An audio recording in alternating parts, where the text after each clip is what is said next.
Welcome to Transformational Blueprints, the podcast that's here to tackle the big question. Why do so many transformation programs fall short, and what can we do about it? I'm Mario Michaels, founder and director of Synaxia Group, and I'm thrilled to have you join me. In this series, we go beyond theory, bringing you first-hand stories and insights from some of the world's top architecture and transformation leaders. It's all about sharing real-world lessons, sparking fresh ideas, and giving back to the architecture community. So whether you're looking to learn, be inspired, or stay ahead of the curve, grab your coffee, settle in, and let's dive in together.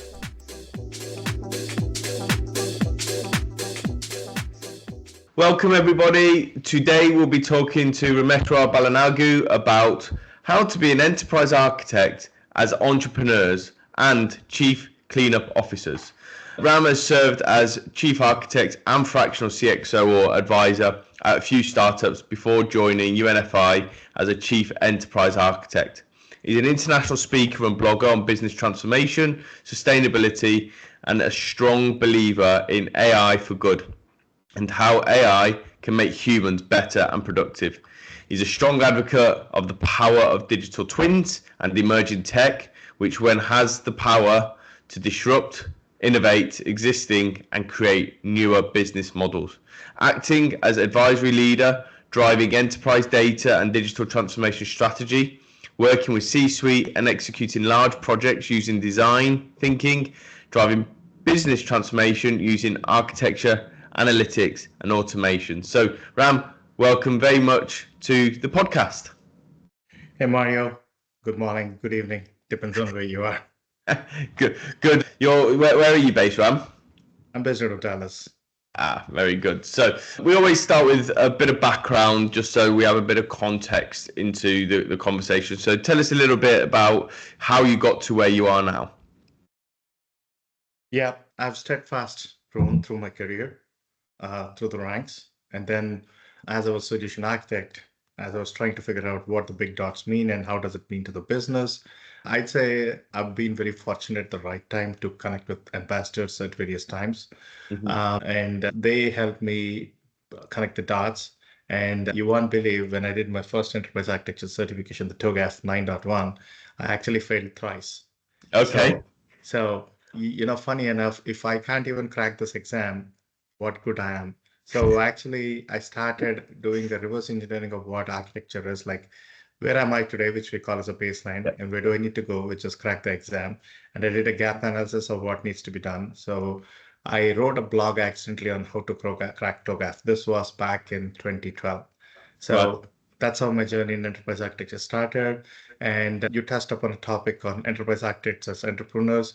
I call enterprise architects as proxy CXO, which you'll see on my blogs also, inch wide, mile deep. We've got to be on a fast learning pace, and we've got to be in a position to communicate equally. That makes logic to the business in plain English, what we call as keep it simple, stupid, Kiss. So it just helped me grow naturally and organically. And as I started meeting great people, in fact, you can see me proudly displaying my label pin of Chief Architect Network Group. Met a lot of groups, a lot of people. And, the power of enterprise architecture is networking and thought-provoking. So as I started talking to people, started learning a lot of things, and it just came organically, and I grew up the ranks. Right. Okay. And what do you, as a chief enterprise architect at UNFI, and for those people that don't know UNFI, could you mind just telling us a little bit about the organization, really high level, and what your role is within the business? As you mentioned, it's a chief architect. I report to the CIO.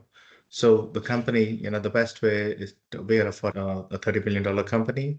And the best way I tell people is, have you gone to Whole Foods or Kroger? If the answer is yes, all the produce that you're picking up is shipped by us. It's as simple as that.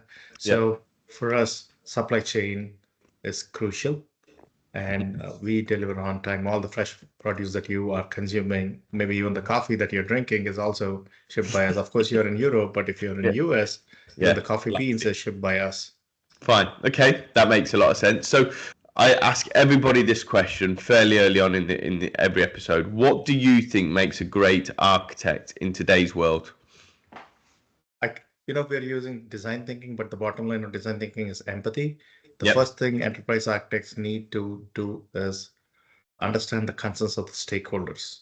Okay. that is where it starts. You may be a great architect, but if you're not able to convey or connect to the stakeholders, there itself it falls flat. Yep. You have a lot of people who are technically superior than you or on par with you, but it is the art of, like I said, keep it simple, stupid, Yep. and there's a deluge, we are architects, and why wouldn't I talk of technology?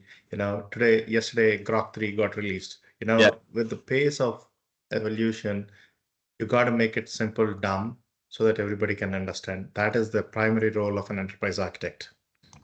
Okay, perfect. And we're going to come on to that in a little bit more detail so we can sort of put a bit of meat to the bones on that. But the question from the previous guest that we had very much aligns with that. So as architects, we focus on designing systems for the future. With tech changing so quickly, how do you ensure that architectures that we build today still remain relevant tomorrow or 2-3 years down the line? So I'll be a bit paradoxically Yeah. different. Let's face it, we've had tech debt for a long time. Yep. And when SaaS came, we created debt on the cloud. Now, Yep. agents are coming and we're going to create debt on the cloud, on-prem, and all. But what has changed is the pace of disruption has changed so fast. We are in the hockey stick era. I would say, and we got to change from a bimodal architecture to a tri-modal. So let me peel the onion. And Okay. why do we need that? And it's in my LinkedIn articles too, is enterprise architects as entrepreneurs.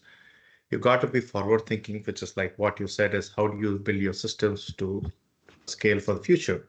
But Yep. then you got to look inward to look how your systems are. So, prior to the chat GPT, we had AI. It was still glamorous. Yeah, of Yep. course, even to this day we use. We had a bimodal architecture, which was systems of record and systems of engagement, like your e-commerce, your UX, and all. Now, what AI has done is it has created hyper personalization.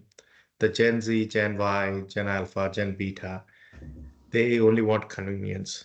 I'll tell you an example. I was just recently in India and I was not interviewing, I was talking to a lot of these cool kids on the train. It's called Metro. None of them have wallets, none of them have credit cards. Yep.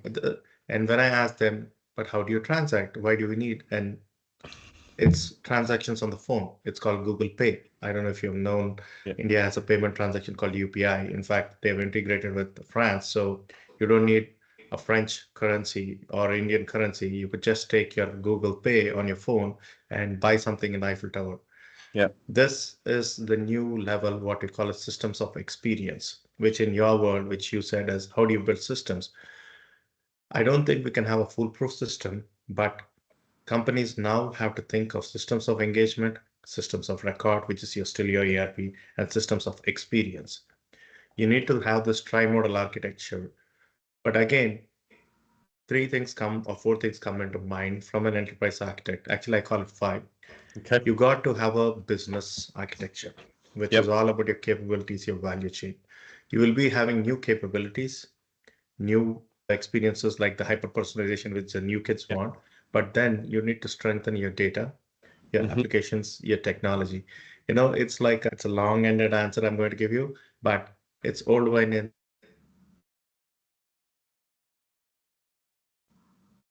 mesh architecture for data, which is nothing but a microservices, a composable architecture. So as long as you have composable architecture, you can scale. I just blogged and I saw even Data IQ talk of the need for LLM mesh. So if you look at the LLM mesh, the foundation of LLM mesh is a mesh architecture, which was Yep. used in the microservices, extended to data, and now it's being extended. So long story short, if you have the foundations in the place, but having a tri-modal architecture vision, you can scale. Now there is security. Unfortunately, we live in a zero trust world. You Yep. got to think.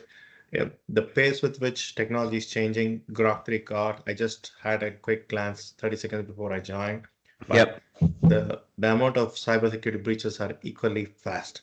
So we've got to build, and I will copy this blatantly from AWS, which I said is AWS is 3S reference architecture, secure by design, scalable and sustainable. Okay. As long as you follow these three principles, you are ready for the future. Ready for the future. Okay. Long answer. Long answer. Okay, but enterprise architecture has always or historically been around longer transformation programs or longer, strategies and roadmaps. And now we're seeing a new role emerge, and it's probably always been there, but it's not really been given a title of the enterprise IT architect. And we're seeing that increase due to the length of time to deliver, right? So in that, guys, then, what is the role of an enterprise, in your opinion? What is the role of an EA, an enterprise architect? See, the definition of EA hasn't changed, but the view of how people have changed it is what matters. Like you said, it was EIT, but EA has always been, the definition itself holds, it's enterprise. Yeah. But it's been held under the CIO. And, like I said, the chief architect is a proxy CIO without assigning power on the P&L. But he has the same headache and he echoes the same headache of a CXO. In fact, I would go and say now, to you, extend to your this thing.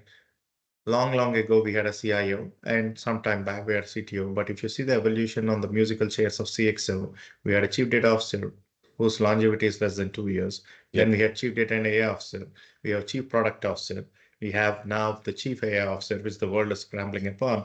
But if you really see what would be the musical chairs, and in fact, now we are pushing, I saw a day before yesterday on LinkedIn a job called Chief AI Transformation Officer.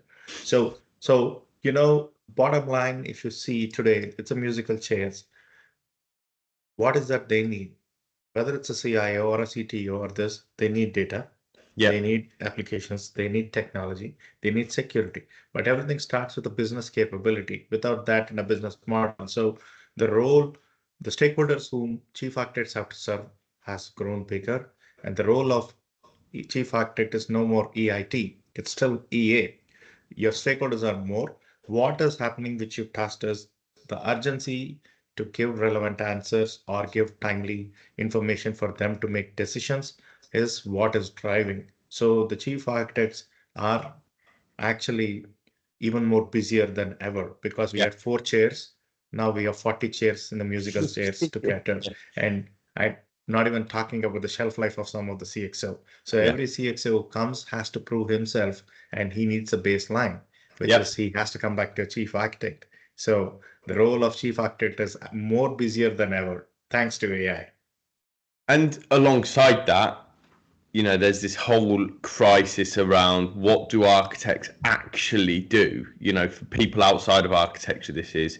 And it's one of those roles where it's fairly difficult to transfer ROI or to measure and articulate those measurable outcomes in terms of what an architect actually does. Engineers build stuff. Whatever they've built has led to this, to that. Architects don't. They're the level before that.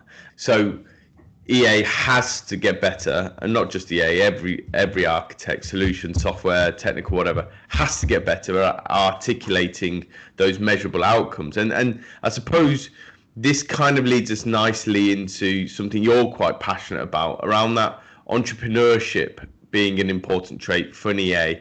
And I think enterprise architecture has traditionally, and this isn't, carte blanche, by the way, traditionally been in larger organizations because, as you say, one thing might be technical debt's increased. So we need to bring an EA function to help us untangle that, for example. But actually, a lot of the work you've been doing is within startups. And reading your blog, I look at some EAs that started their career in EAs. Mark Benioff, the Salesforce founder, started at Oracle as an EA. Arvind Krishna, CEO of IBM, started as an enterprise architect, and Safra Katz, CEO of Oracle, started as an EA. These are all entrepreneurs that have gone on to do some incredible things with their businesses or set up their own businesses. So why do you think EA, a good EA, needs to have that entrepreneurship? I've titled as ES entrepreneurs, but they could be entrepreneurs too. Yeah. So, you are at the cusp of intermediary between the business and IT. You're the liars in between them. What happens is when you start talking to the business, for the problems. You cannot solve the world's hunger, but you know, for everything you don't need the likes of SAP and Oracle. So, and they are expensive too. Yeah. There are smaller solutions which you can bring in, which can give instant help to the business. Yeah. So I'll give you an example in my prior life. When I joined Avaya in 2012, the first thing that I was tasked was, it was a publicly traded company. The business, especially the finance, was saying, you know, it takes us minimum of a month to 2 months to get our 10K reporting. So before we do that, and then if anytime if a CFO asks a question, you know, we have to go back to IT. IT asks for project code and then a PMO, and then this is so frustrating. So you know, we had likes of Oracle, SAP, and then we had Hyperion. So we had, you know, we had to send the data from SAP via Informatica to this, and then push it to the production, and then finally give it. And then business, then you say, you know what, maybe this is not what I want, I need it. So then again, there was a change request. So this cycle still continues, nothing wrong. But then they were so frustrated with IT, what they did is they built their own mini data warehouse. So you see, you know, sometimes you can't blame the business. It's both sides. Things have changed. So what we did, and this is where ES help is, fortunately, I'm lucky enough, I'm always surrounded by a lot of innovative people. Yep. Back in 2012, actually in 2009, I had been introduced to Alteryx. I don't know if you know that self-service analytics tool. At the same time in 2012, I was also introduced to Snowflake. What we did is I called these Alteryx guys and said, hey, do me a favor. Like, can you do me a half-day workshop? And, you know, let basically what we'll do is, through Alteryx, it's a self-service analytical tool. Let's get them and let's give the business half-day training and do what they want to do. So Alteryx was a low-code, no-code, a drag and drop ETL tool for the business. The business could connect to our data warehousing tools. We made it clear that they're not going to connect to ERP because of financial compliance. So they connected and they could build answers that they had in their mind. Not only that, they could do it. And then so many, I had multiple of them. But this is where my journey started, as how enterprise architects could be entrepreneurs. One thing led to another thing led to another. And then remember, the key for an architect is networking. You may not have everything out of your box, but when you talk to people, they might give you an idea. You might take that idea and extend it. So the art of entrepreneurship is always there. And this starts with networking and connecting with people. When you talk to 10 people, you get a different idea, or you may yourself create an idea. But the goal is to create networking, both the business and stakeholders. That helps you think in a million ways. So this entrepreneurship, actually, as I started looking in, my fame to name actually started with automation. So you touched upon a point, as EAs they do delivery, or they treat us ivory. So after Alteryx, I led data, and then after that, I actually started an automation center of excellence. So EAs generally do not have P&L, they do not have delivery. Yep. And was very fortunate to manage data, a little bit of ERP transformation, a little bit of automation center of excellence. You won't believe, when Gartner coined the term bimodal architecture, I said it won't work. It will not work.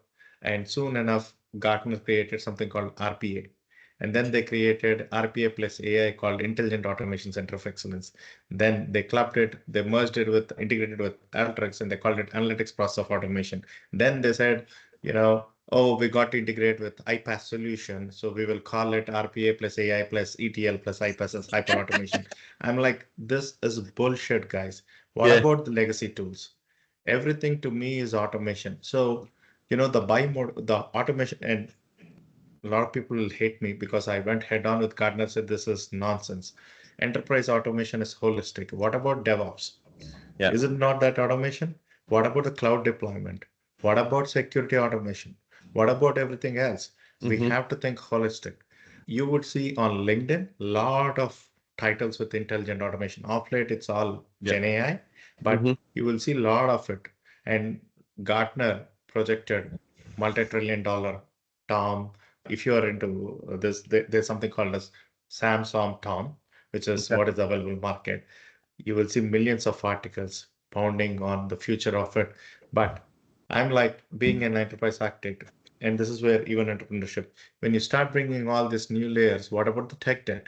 Yeah. Now the cost of managing the bots and all is so expensive. And so this is where things lead up. And I was fortunate enough that soon I didn't realize that I was networking with so many people. I soon started getting, or naturally it came to me that I started talking to a lot of startups. Okay. And startups problem is, and I would thank one of my former CEO, startups are very innovative and disruptive. Yep. They can't solve world's hunger, but they can solve a small problem. Yep. So when you start partnering with them, it's a win-win for enterprise and for the startup. So one thing led to another, another led, and that helped me move into the world of blockchain, quantum, whatnot. In fact, I just got connected to somebody on drones. That's not my area, but this is where, as a human, we evolve, and that's where the entrepreneurship is what I believe enterprise architects have. So your journey with startups then, why do you think startups need EA? Let me tell you, at the beginning, there is no need for an EA Yeah. because they're very clear Yeah. and they It's have built. small It's amount of. stage, right? We've got to build. It's engineering. Let's get to what? Let's Series get C, started. Series D level-ish, something, if we're going to put a label on it. But Yeah, then the platform becomes a size where sometimes it might not be scalable or it might not be solving the problems that initially set. It changes its course effectively, right? right. And that's when they, Every Fortune 100,000 company or whatever company was a startup at one point. of course. So, so they don't need enterprise architecture to begin with. In fact, they're very agile, focused on product building, and they have cutthroat or the state of art modern architecture. But as the companies go from a Series A into B into C, more people come in, more process come in, Yeah. more latency comes in, more systems come. And because they've been so busy torpedoing on building new systems, the new system which was there initially now becomes a legacy. Now Yeah. you got to think of all the security, all how your data is, and you won't believe some of the startups that I've seen, they don't even have process because it's in the mind. It was 4 people, 5 people, so they know what they're doing. Amazing technology. Especially in this era of agentic AI era, I've seen startups build amazing technologies, but a year, 2 years later, when you talk to them, man, we are being slowed down by our own innovation. So this is a cyclical process where companies, as they evolve, they will need it. I've generally seen my experiences not until Series B you might not need, but Series C onwards, Hmm. where you have a sizable recurring revenue, an ARR and MNR with at least 500, 600 people. You may not call it an enterprise architect, but they are doing some kind of an enterprise architecture. Yeah. Role. Yeah. Yeah. So it might be solution engineering or solutions architecture or whatever it may be, Correct. just because of the size of the organization. Would you say that the role of an architect then in a startup is different to the role that Yes. somebody within your team at UNFI are doing as an enterprise architect, and in what way? See, an enterprise architect in startup has to go fist and glove. Basically, he has to roll his sleeves. There's no other way. In fact, I don't know if an EA would be there. In fact, the CTO or a CIO, if somebody has a title in the Series A, they also have to roll their sleeves and they Yep. are the salespeople. So Series A, even up to Series A, the money is tight. You can't expect everybody, you know what, I'm going to do only enterprise architecture, not do anything. No, no. You may be doing everything and anything that comes up your way. Yeah. I'm sort of talking more like Series D onwards. Let's say they've raised $100 million. They've got 250 employees. They've got whatever the recurring, but enough to say, right, we've racked up some tech debt. We need to build something scalable because if we continue on this growth trajectory, we can't just be continuing to build feature-based building and whatnot. The role of an architect in a Series D versus the role of an architect in a 10,000 people business, £30 billion turnover. How does it differ? In a Series D, I would say ESA, which is the role Okay. of an enterprise and solution architect. Okay. So he should have domain knowledge of it. I don't know whether they will be doing coding, programming. In Yep. today's world, you don't, but definitely there'll be an ESA. Mm-hmm. I don't think there'll be a fully morphed or a matured EA organization, Yeah. but ESA, given the size of it, even 250, yeah, 250 people is sizable, but I don't think there'll be need for it as long as the process and I actually things have changed so much, Mario. in the last 3, 4 years with AI, all you need to be is creative. Yeah. So you don't need to go and program or do anything. You just need to know. It's the art of prompting, I would say, and the art of knowing what tool and tech. So if you're smart, he could truly be an EA. And EA meaning, he could still do solution architecture, but the thing is, be very productive by using the tools in the right time and right place. Yeah. Okay. I was very fortunate to be connected with a company called Narada.ai. It's ex-UC Berkeley and ex-UC Stanford, and they are building agents for the entire enterprise. Now, that was amazing to see. I mean, I'm not endorsing them, but there are hundreds. But now where we've come is how we use our experience that we have and look at the tools to accelerate our productivity. So you can truly be an EA of the next generation, and I would Yeah. say next generation enterprise architect. I have a theory that the role of an architect, regardless of enterprise solutions, whatever, is going to be more valuable in 5 to 10 years' time than ever before because of the use of AI. Developers, there's an argument to suggest that engineers, that the entry level role will cease to exist and will be replaced by AI. That's a different debate.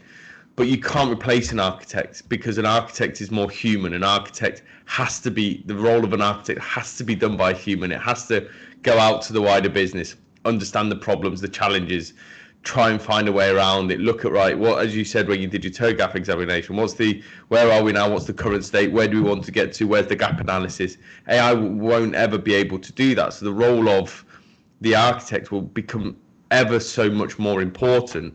And then when you add in entrepreneurship, curiosity of innovation, and all those sort of things that we've spoken about, then it makes sense to start thinking about how do I become an architect, and how do I utilize AI to become the best architect I could, or as you say, a future state architect or the next gen architect. Have you got any examples of where an architect really added value in a startup, given the number of startups that you've worked with? And it's not often a job role or title that startups tend to have. So it'd be really good to share some examples of where it's worked and what the impact was. Yeah, a couple of pointers. So like you said, they don't call themselves as architects. They could be founders or boarding members or whatever word they want to do. A classic example is, this is a lesson that I learned, is when a startup is formed, it is a founder's job to, work on their vision. But the so-called architect or an advisor's job is to make sure the founders are still stuck to their vision. What happens is startups go through a lot of pain, a lot of journey, and they meet hundreds of people. And what happens is sometimes they get a lot of ideas and they easily digress. So the job of an advisor or an enterprise architect is to make sure they are focused on their journey, their vision. And I myself have that experience, because when you start interfering with them, you're no more an advisor or an architect. You are actually part of the founding team. And it may not be to the likes of the founders. So this is a very hard lesson that I have seen with people. Second thing is, they may or may not, and a classic example in our world is, we start with the business model canvas, which is basically, why do we exist? How is our money coming up? Where are we spending? Where is it going? What is our customer base? Very similar to business model canvas. If the audience have read it, if they're not, Ash Moria has something called Lean Canvas. He's a great guy, very well perceived in the startups world. And Lean Canvas is actually a subset or derivation of business model canvas. And this is why I say, you guys are already using enterprise architects. It's just that you're not calling it up. And the Lean Canvas actually has something more than this, but it's still the same 9 quadrants. So there itself it starts. So when somebody comes as a proxy architect or as an advisor, first thing I tell anybody is, have you had your lean canvas? Your whole goal is, what's your business model? Picture speaks 1,000 words. And when you show a canvas that this is how we will work. And in fact, the flywheel effect, what the startups have is more customers, more leads, and more deals and more thing. That actually directly connects to a lean canvas. So, you know, everybody now is building technology at crazy point, and everybody seems to have one thing different from others. But when you ask them what is that thing, they struggle. Oh no, we are better than this, we are better than this. But Mm-hmm. when you talk of showing of lean canvas, and our brain actually, I have been off late reading brain neurology and spirituality.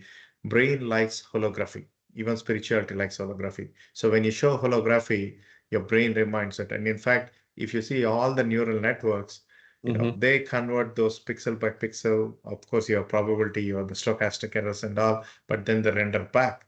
So I mean, AI copied humans. Our neurons has a front cortex, which is you and I are see, and then it puts a picture. And when you put a picture, it goes into your memory, either your short term or your long term. So, we can't deny nature. And if you just follow the nature, it goes on. And this Okay. is what is needed. Okay. Thanks, sir. You've coined a new job title, haven't you? According to your blog, the Chief Cleanup Officer. Tell us a little bit about this. So I'm begging the world and the gardeners and the VCs to look at my new title and create a new title on the musical chair called Chief Cleanup Officer CCO. Again, coming back to our musical chairs of everything we don't want to run through. The average life, I don't know more other than the CIO or maybe to a CTO, whether it's the Chief Data Officer, the Chief AI Officer, still we don't have the stats. Yep. They come with a lot of experience and a lot of knowledge, undeniably, but they've got to prove themselves so fast. And in order to prove them so fast, they disrupt things, which is possibly good. But then remember, I told you we now have a tri-modal system of experience, system of record, system of engagement. Mm-hmm. Your system of records, which is your ERP data warehousing and MDM systems, have not Mm-hmm. caught up. So, and your systems of engagement are still there, but they haven't changed fully. So what they do is they bring all these new experiences Yep. undeniably, but you create debt after debt after debt. On one side, we are saying, the nirvana of I've gone long story short and said, for every enterprise architect, the dream is consolidation. And if you look at the things like data virtualization or a mesh architecture, long we've given back and said, we are tired of trying to consolidate. Let's put wrappers around all the systems and push it to the business. You Yep. know, so but what is happening is your OpEx costs increasing higher and higher because of your debt. Not only OpEx costs, you have vulnerabilities to patch, you Mm-hmm. have sustained security to problem, and then you have an overall administration. So as these new CXOs are bringing in so much of technology, which is phenomenal, they're putting a lot of debt, which is the modern debt and tech debt. Who's Yeah. going to clean up? At Yeah. some point, the ship that sailed will sink because it's on your own weight, which is Yeah. nothing but the debt. Yeah. And this is why I'm saying, you need a chief cleanup officer who works with the guys to help you transform, but also tell, okay, guys, you're bringing all this great fancy tools. Amazing. It's going to create new business models. And by the way, we have all this debt that needs to be fixed. So, Mm. so hence you need somebody to clean it up. So it's like a modern iRobo, I would say, the chief cleanup officer. He's Yep. using AI or she's using AI and cleaning up the house. So Yeah. I've been Okay. screaming for the last 2 years that you need a chief cleanup officer, and a chief architect is very well suited for being it. I'm hoping somebody will see it someday.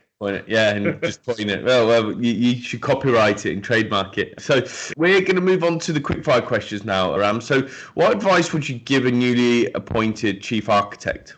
Sorry, can you come again? Yeah, what advice would you give to a newly appointed chief architect? Same story. The first 100 days, first 30 days, build your relations Yep. with your key stakeholders, with it, understand the problems. The next 30 days, identify quick wins. Like you touched upon it, the role of a EA for a 5-year transformation roadmap has gone. So Yep. identify the quick wins, show them the value, build the trust, both Yep. top down, bottom up. And then the next 30 days, which is the set a short term to midterm and a midterm to long term horizon. Okay, perfect. Any advice you wish you'd received earlier on in your career? Yeah, a lot of them. Well, one of them is the art of listening. Okay. The more attentive you are and the more you listen, you be a better leader. Yeah. Chief architects are not just architects, they are leaders. Yeah. So a very good leader listens Listens. and Yeah. acts Yeah. Two ears, diligently. one mouth. Yeah. I and I would say, I've always called a chief architect as a chief empathy officer. Yeah. Okay. You need empathy. You know, it starts by kind of understanding with the Okay. stakeholders. And Okay. third thing is, you got to keep up with the pace of technology. There's no Yeah. denial of it. There's Yeah. no Yeah. denial of it. Okay. What's the biggest change you expect to see in the market over the next 5 years, purely from a talent perspective within architecture? I'm seeing a lot of young talent, Mm-hmm. but it's also getting shorter. Yeah. And the learning curves are pretty fast, which sometimes is overwhelming even for us. Mm-hmm. So I think, we will have a talent shortage because you need to be at the speed of light. Yeah. Unfortunately, that is where we are going. Look at it. DeepSeek came. We jumped. Look at in the last 2 months how we have jumped. 2024, we said it's all agentic, agentic, agentic. DeepSeek came, and then we jumped into DeepSeek. Then OpenAI released the O3 models, O2 Mm-hmm. Mini, O3, and then Grok came yesterday. Then Google Gemini released it today. Yesterday, Grok came in. Like I said, it has something called Deep Brain or something.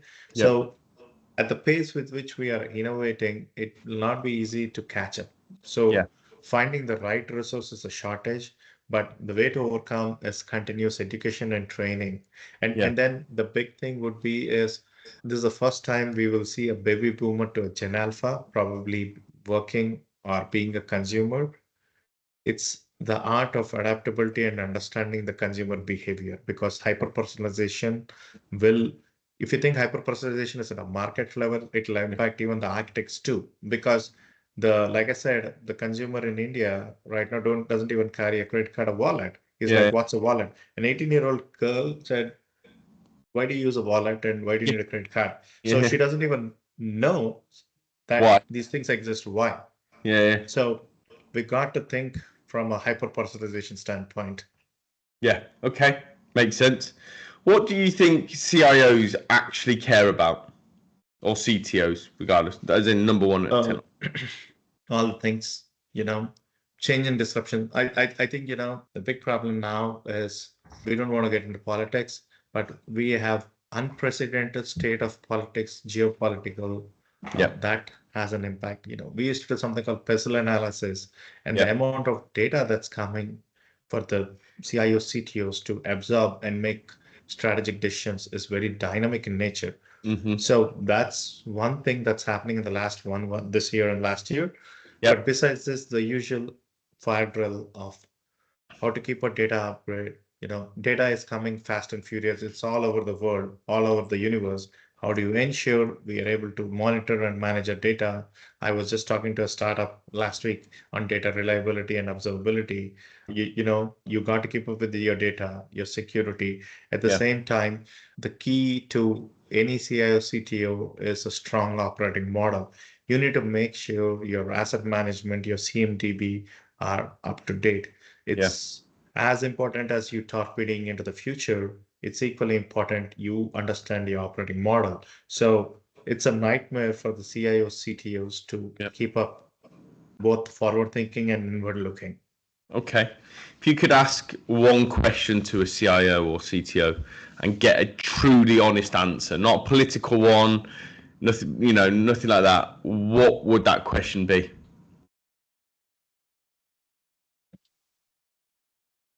In the past, I think 2023, or even when I did my CIO program from Carnegie Mellon, the consistent question from all the CIOs that everybody is, what keeps you awake at midnight?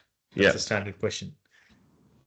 And this is an answer that I'm not quoting. I actually Googled or did Anthropic search yesterday. Mhm. You know, are CIOs bored of this question or are they thinking different? So Anthropic came back and said, AI is making me freak on my nerves. So it was so hilarious, but that is a fact. Right. So both Anthropic and ChatGPT kind of gave a very similar answer. It is, I was expecting what would keep your midnight oil awake. Both said, AI is keeping them on the toes. Fine. Okay. There's a lot of hype, there's Yeah. a lot of anxiety, and then there's this cost pressures coming in. But then there's pressure coming from AI, from the vendors, from the system integrators, from the board, that is keeping them Awake. Fine. awake. Okay. What question would you like to ask our next guest, Ram? When would chief architects have a seat in the boardroom? We have all the musical chairs with the CIOs and the CXOs. When would chief architects get a chair on the boardroom? How do we get chief architects into the boardroom? Fine. Okay. Sadly, Ram, we've run out of time. Thank you so much for an excellent podcast episode. It's been really interesting getting your perspective on enterprise architects as entrepreneurs, and also, the new job title of Chief Cleanup Officer. So once again, thank you very much for your time today and for giving us your insights. Well, Mario, it was a pleasure talking to you, and thank you. Thank you.